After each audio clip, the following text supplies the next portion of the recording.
Good morning. Happy Monday, Anatomy and Physiology. I'm going to come with you guys with your review, last little video before your test tomorrow on the urinary system. Here's kind of all of the topics that we've covered so far in this unit, and I'm just going to go through each slide pretty quickly. Try to keep this video from getting too long for you. So make sure you know the organs, right? The main organs of your urinary system, the difference between the urethra and ureter. Urethra takes the urine from the bladder out of the body. Ureter connects your kidney to the bladder. And kind of some of these others. This picture is not on the test, but asking a little bit about the organs may be. There's a picture similar to this. You will see it on your homework assignment, and so that'll be the one you'll see on the test. It'll be black and white. Identifying some of these regions. Main things I want to point out to you, the cortex is the outside of your kidney. The medulla is the inside. Your renal pelvis is sort of this area here that all of the urine, once it's coming out of the collecting ducts of your nephrons, it sort of funnels into the calyxes and then into the pelvis, and then the pelvis is what eventually connects it to the ureter itself. And then the blood flow. You do need to know the blood flow of the kidney. Don't feel like you need to tell me every single one of these things in order. It's going to be questions you've seen on previous homework assignments, but do know that like what's in this box here, right, is what's associated with our nephron. And then these arteries and veins are sort of the blood flow within your kidney itself. And if you can figure out one of them, they're the exact same. The only difference is we don't have a segmental vein, but we have a segmental artery. And in fact, I don't even think I asked you about segmental at all. But interlobar goes in between our little pyramids. The arcuate artery is the one that kind of arcs over top of my pyramids, and it's sort of what divides my renal cortex from my renal medulla. And then the cortical radiate artery are the little ones that come up into the cortex where most of your nephrons are. All right. This was when we were learning all of those different parts of our nephron. This is kind of a basic structure outline. We sort of started simple and got a little bit more complex with it. Do know our three main processes are filtration, reabsorption, and secretion, and then where each of those processes happen. We get into that in a little bit more detail on some of these other pictures. This picture is on your review today as well as your test. So be familiar with each of these labels. Your review only asks you a few of them, like, excuse me, like 3 or so, but it would be a good idea to make sure you know all of them for your review. Okay, this picture kind of has a ton of stuff going on for you. What is important, okay, that you know on here is where and what processes are happening in your nephron, as well as what is active, what is passive processes as well. So filtrate, okay, this is all of the stuff that gets taken out here at my glomeralis. The things that should stay put in your bloodstream are large molecules like your red blood cells, your proteins. Those can't get filtered out, and so they shouldn't be found in your urine or the filtrate at all. If they are, that might be an indication of some kind of issue. And so this goes through all the processes about what's getting reabsorbed and secreted, and you'll see specific examples on your homework. But the main things that I do want to point out is that the active processes, that means it requires ATP or energy. All of these things that are salts or things that have a charge or they're large, they have to be actively taken out. So you look at all the red arrows, glucose and amino acids, those are large molecules. All of these guys have a little plus or minus sign. They're charged molecules or ions, and so that takes energy. okay, to pull them out. The things that are passive are water. Notice all these blue things that are passive, that's water. That's osmosis, okay? And remember, our water follows our salt in, especially the nephron loop or our loop of Henle. That's where we absorb most of our water, and that's a passive osmosis process because it creates a hypertonic solution, and because of these salts that get pulled out, water follows the salt. Okay, so water sort of passively through osmosis is going to follow salt out of our loop of Henle. And then tossing in the two hormones here, I like that it's pictured, but aldosterone is what acts on my distal collecting tubule to absorb more sodium, as well as ADH, antidiuretic hormone. This is where our last-ditch effort to absorb a lot of water to be absorbed. All right. So blood pressure and electrolyte balance here. This page has a lot of the hormones pictured on it. So the three main things for you, well, the two main hormones to think about is aldosterone and ADH, okay, that we just saw on the other page.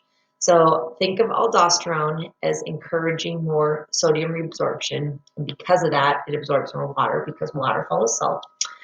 So aldosterone essentially affects salt in your distal collecting tubule. ADH, antidiuretic hormone, it tells those collecting ducts at the end to reabsorb more water.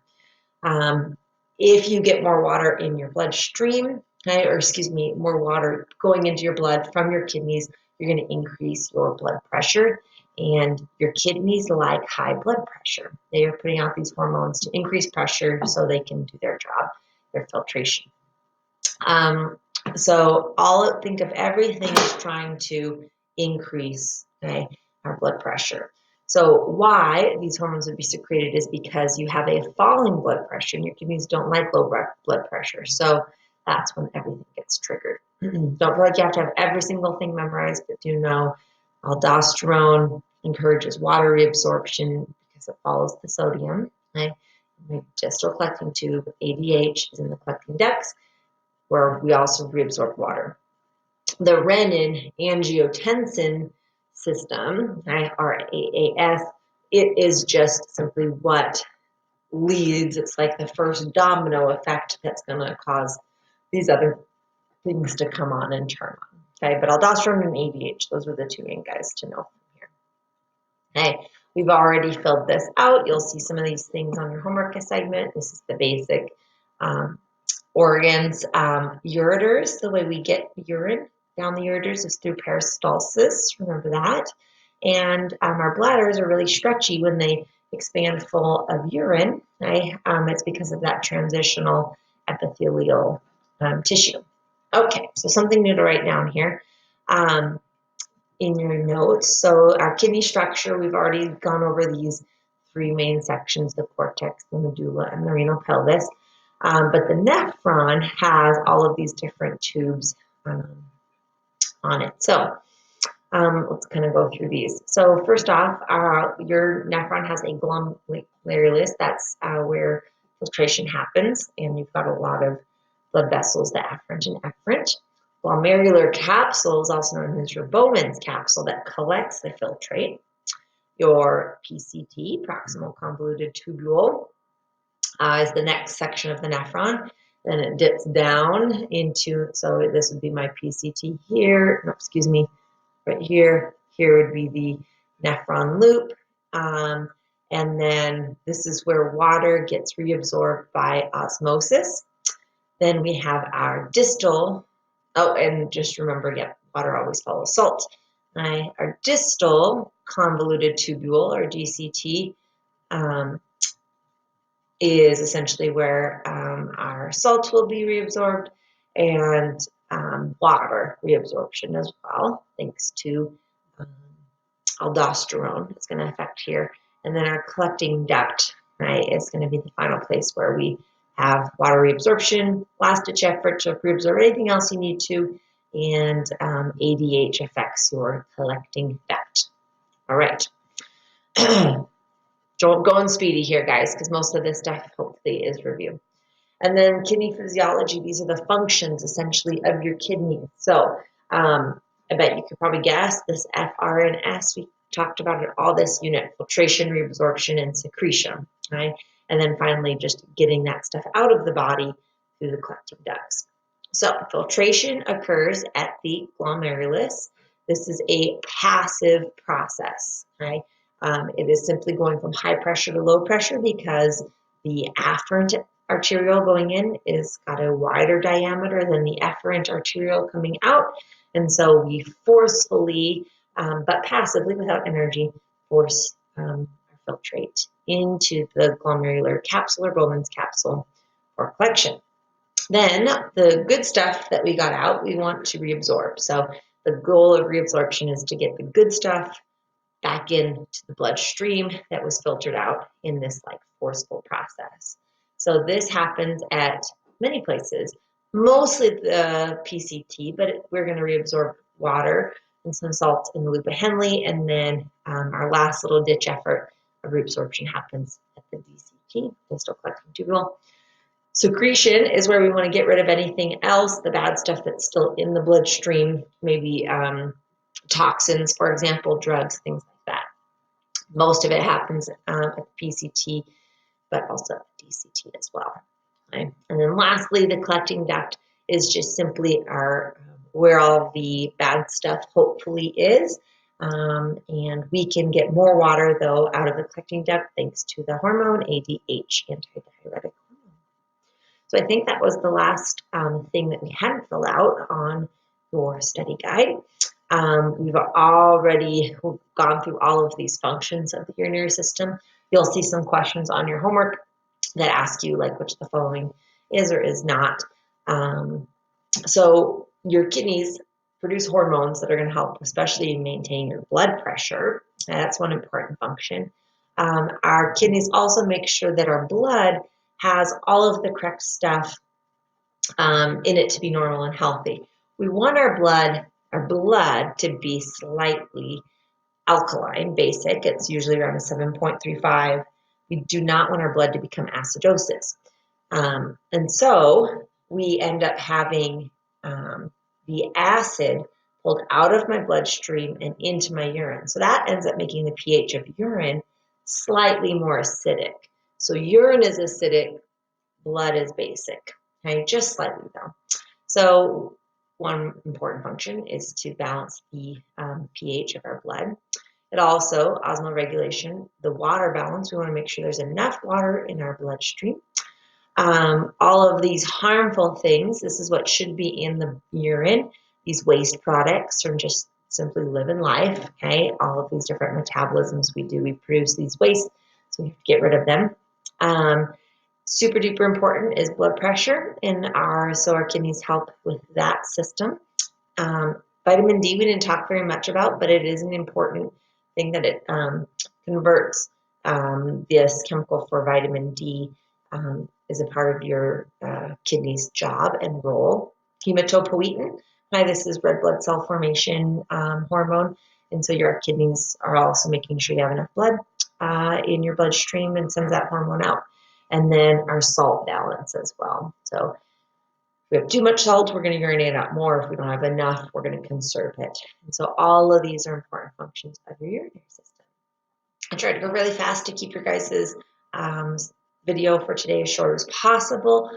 Your test questions are going to come from your review as well as previous homework assignments. A lot of them are off of other homework assignments or like the lab that we did this weekend. So make sure you have all of those done before you take your test tomorrow. We're going to do the same procedure. I will email you your personal link and you'll access your test that way. Make sure you have it submitted by 5 p.m. and it'll be timed at 60 minutes. All right. Thank you guys so much. I hope you have a great Monday and a good week. Be expecting from me later an update about our end of the year schedule and calendar. I've been working on that. I'll send that out here shortly. Have a good one.